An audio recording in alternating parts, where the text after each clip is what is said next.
Hey guys, this is Fix It John. Today I'm going to show you how to prepare a generator for long-term storage. So let's get to work. I'm going to go ahead and change the oil with some, it calls for 5W30, and you'll want to use synthetic oil.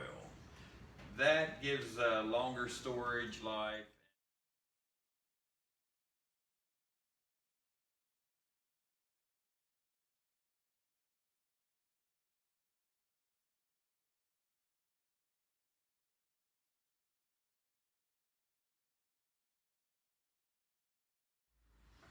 Alright guys, we're going to hook this battery up on this side because the cables will reach it a lot easier. Okay, nice and tight. What we're doing now is we're going to turn it over, and we're turning it over for the first time in 6 or 7 years, and hopefully it will turn over. We're looking for it to turn over. It's not going to start because it doesn't have any gas in it. And we're not. I stored it properly last time with the oil in the crankcase. And so let's see if it turns over.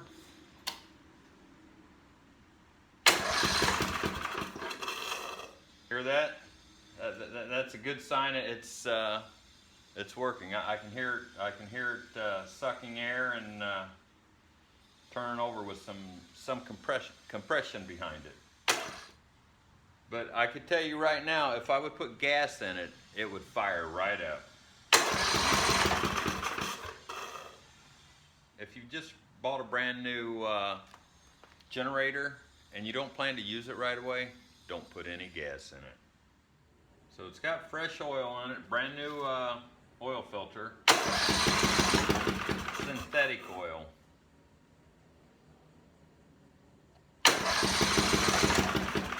And that'll help it last a lot longer, that synthetic oil in there. It has a longer lifespan than conventional oil. So I'm going to do this a few times until this oil filter fills up.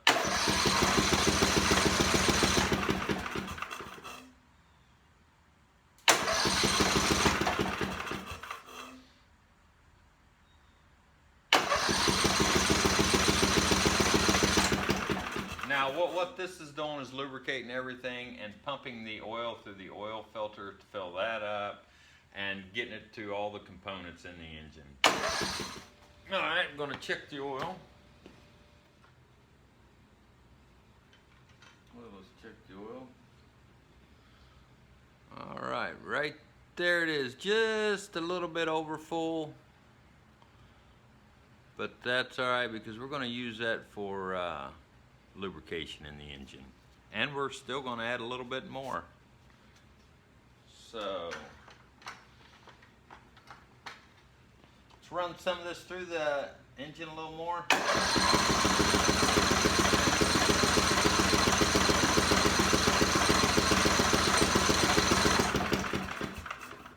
So next thing we're going to do is lubricate, make sure the valves are good and lubricated. And what we'll be doing here is tipping the engine back, turning the engine oil over, so the oil runs up here into the valves. And doing this, you'll be able to lubricate the valves, rockers, tappets, and push rods. So we're going to tip it on its back, no gas in it.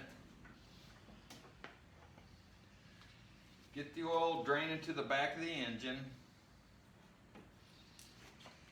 And to ensure that, I'm going to go ahead and turn it over. Now you wouldn't want to do this while it's running because, I mean, there would just be all kinds of smoke coming out the exhaust. And there may, by the time we start up, by the time we need to start up, the oil will probably have drained back down into the crank. So we'll do this a few times to make sure the valves are good and lubricated.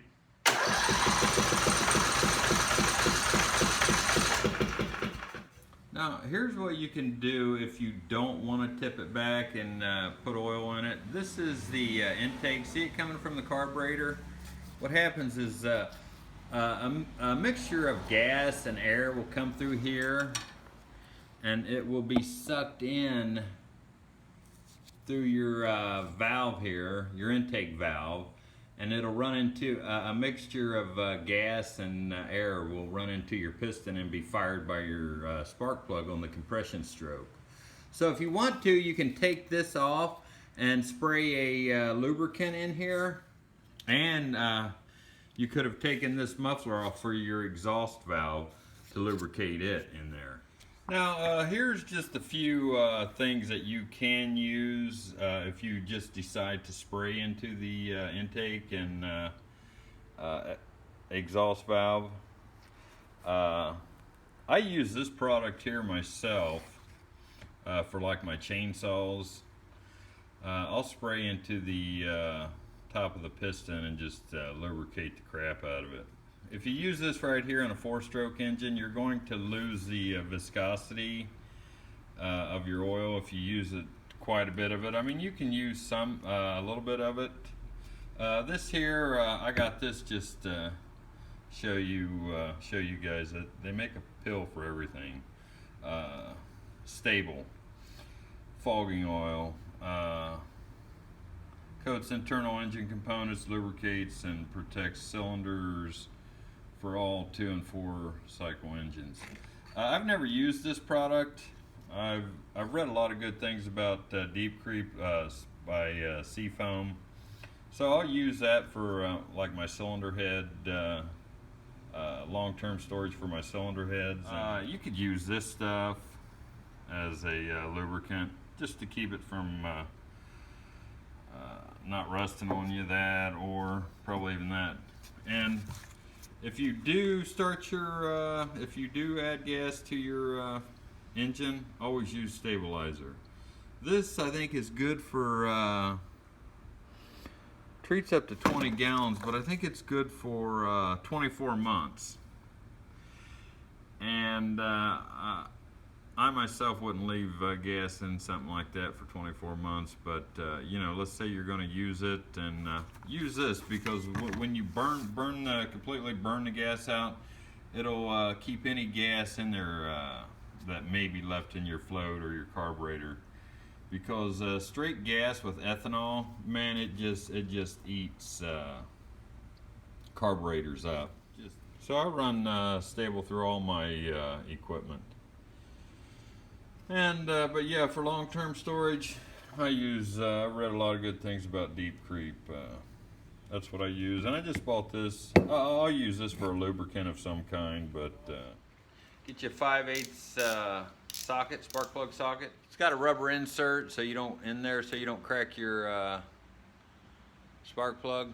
Probably can't see it, but anyway, we're still working to get it good and lubricated. We want to pop this spark plug out. Oh yeah.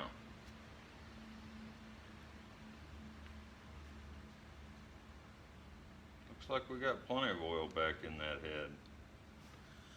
See that spark plug wet? That's from oil draining back when I tipped it over. And that's what you want. You don't want that though when you're running it, because this thing will smoke like the dick. Alright guys, I'm going to put some oil in the top of this cylinder head here. And I just filled this up with some synthetic oil, so just going to put a few drops in there. Oops. I'm going to take my finger so we don't get it all over. I don't want to suck this glove into the cylinder head either, so I took it off. I'm going to turn it over, leaving not light pressure on that hole so some can come out if it wants to come out.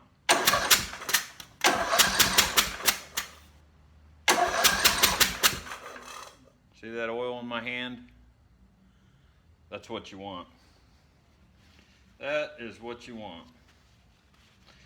So what that is doing is that's lubricating the top of the cylinder head, the rings, and the cylinder. And we'll shoot some more in there, just to be, my wife calls me an overdoer. And I may be, but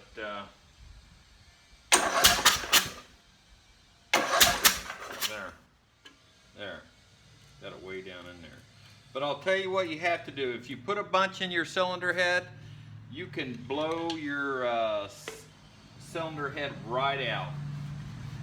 If you start the engine with the spark plug in it and the spark plug on it. So what I'll do is, you turn it one time.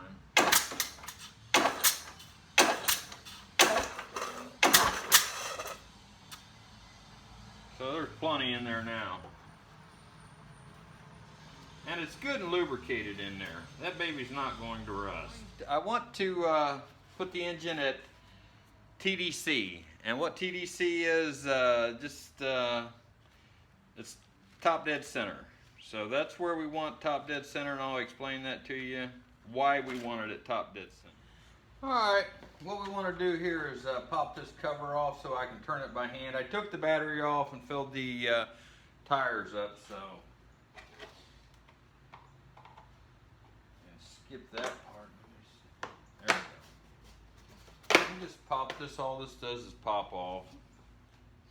So what we're going to be doing is turning it clockwise in the rotation it runs.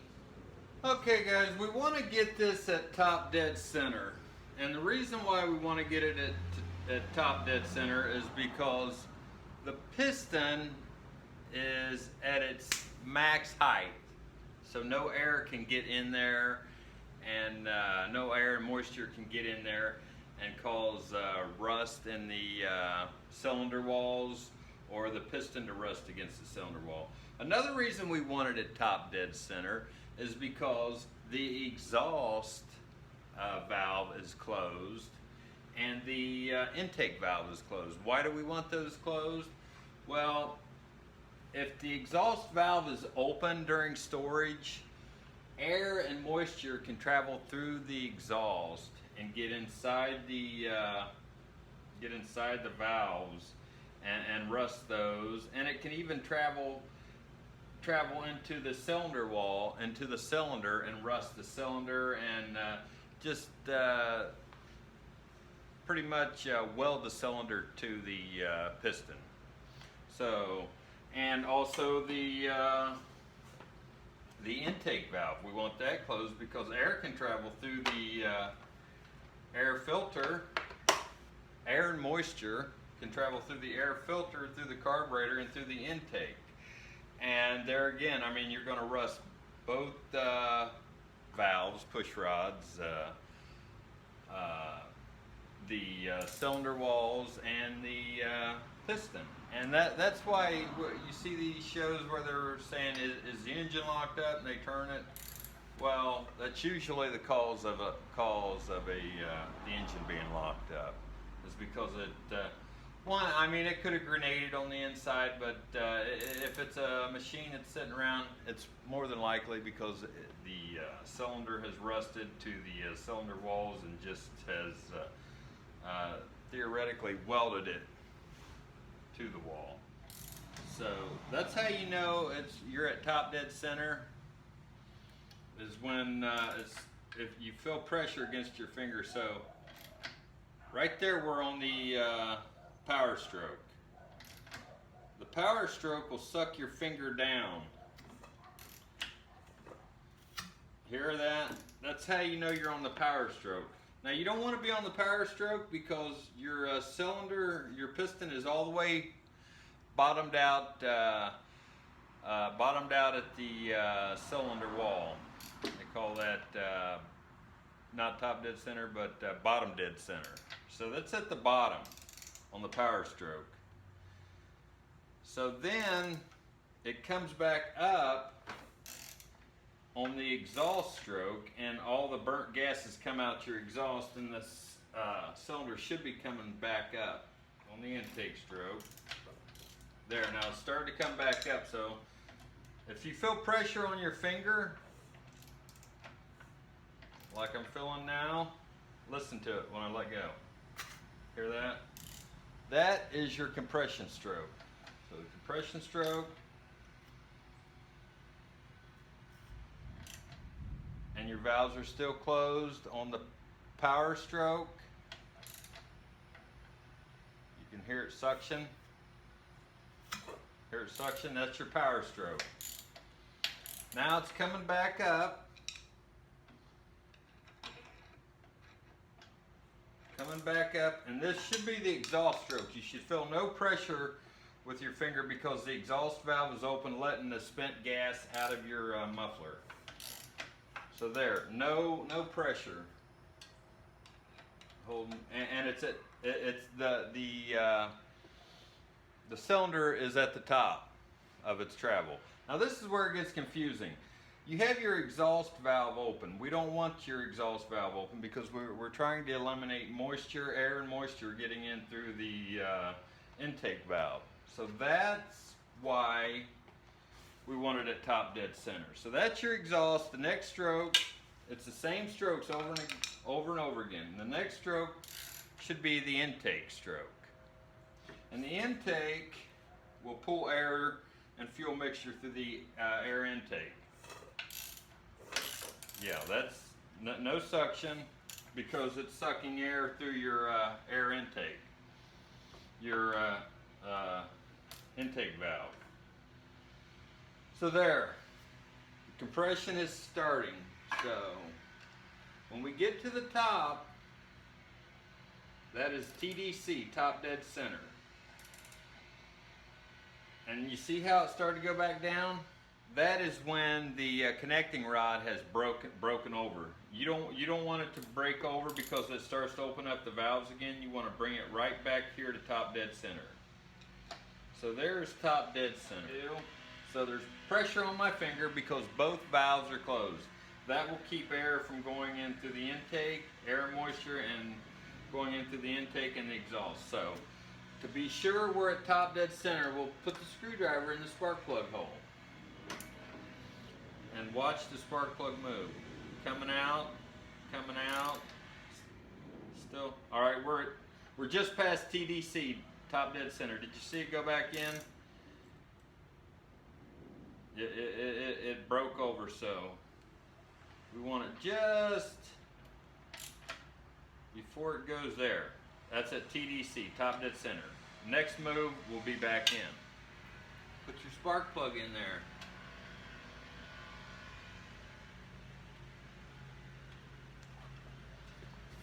Tighten your spark plug up.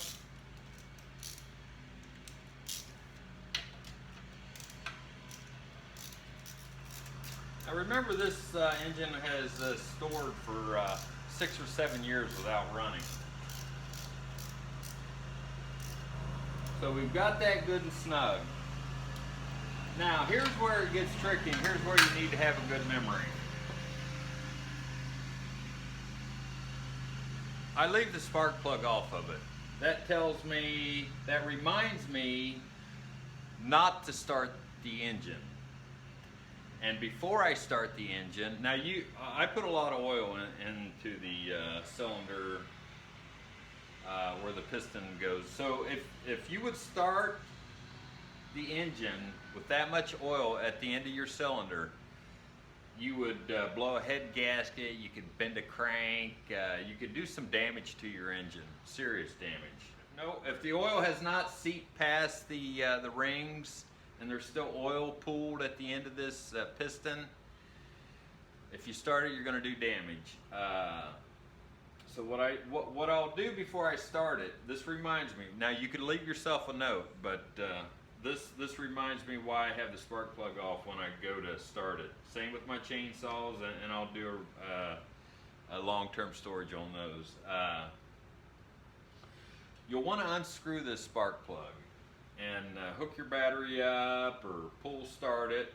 And if any oil is still sitting on the top side of your cylinder, it'll blow all that out, which you want if there's any oil in there.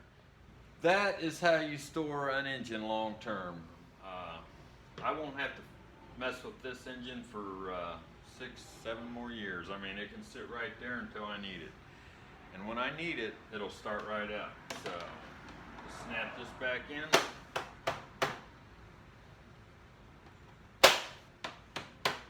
So yeah, no gas. I didn't start it to see if it ran. I lubricated it, the engine, the internal parts with with it not running. Same thing, I'll reiterate. Same thing again with a new one. When you buy a new generator, something you're not going to use, don't add any gas. The gas will just eat your carburetor up. I mean, literally, when you need it, it's not going to start. And if you need it desperately in a hurricane, you're not going to get a carburetor. It's going to be several days before you can get a carburetor unless you want to run at 500 miles. Yeah, so no gas, none in your generator. And there it is, parked away for another 6 or 7 years. Hopefully we won't need to pull it out, but if we do, should be ready to run. Alright guys, we got the generator all done, ready to store for another 6 or 7 years. And remember, this is Fix It John. If this video helped you in any way, like and subscribe. And also I'll leave a link if you need to know how to be sure your valves are completely closed. I have another video where I do a valve adjustment, so I'll leave a link down below. So thanks for watching, like and subscribe, and see you next time.